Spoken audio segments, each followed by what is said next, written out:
अगर कोई बात झूठ बोलने से डिफेमेशन केस होती है। हाँ, आपने जो पढ़ा इसके ऊपर मैं आपके ऊपर डिफेमेशन केस भी कर सकता हूँ। कर सकते हैं। एक बात आप झूठ बोल रहे हैं। आप लोग को बताना चाहिए था जनता को कि तुम्हारी गाड़ी में E20 डल रहा है। आप नोटिफिकेशन चुपचाप से पीछे के दरवाजे से आए। पहले तो नितिन गडकरी जी ने कभी ये बात नहीं मानी थी कि एथनॉल से माइलेज कम होती है। जब हरदीप पुरी जी ने ये बात मानी तब उन्होंने मानी। मैडम जल्दी मत करिए, थोड़ा समझ लीजिए। ठीक है, आप बताइए। मगर सवाल तो आएंगे सर। देश की जनता अभी सीरियसली कंफ्यूज है कि नितिन गडकरी जी के पास पेट्रोलियम का पारभार है कि इनके पास ट्रांसपोर्ट का डिपार्टमेंट है। आपके बेटे की जो कंपनी है सियान एग्रो, इनकी नेट प्रॉफिट पिछले 5 सालों में 4500% ऊपर बढ़ गई है। ये ब्लेंडेड पेट्रोल जब यूज कर रहे हैं तो माइलेज कम होगी कि नहीं, बस इतना ही पूछा मैंने।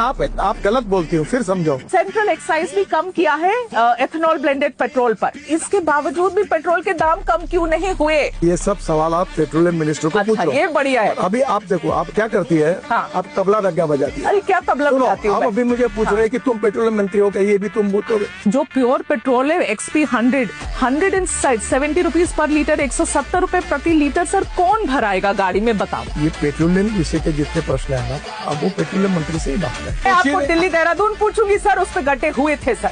आप लोगों ने कितने हजार करोड़ की सर, 12,000 करोड़, किसी ने बोला 29,000 करोड़, इतने 1000 करोड़ के आप बना देते हैं हाईवे। और आपने एकदम बेस्ट टेक्नोलॉजी, बेस्ट मटेरियल, पहली बारिश घंटा हो जाता है, फिर आप कहेंगे कि सवाल पूछो तो गलत है।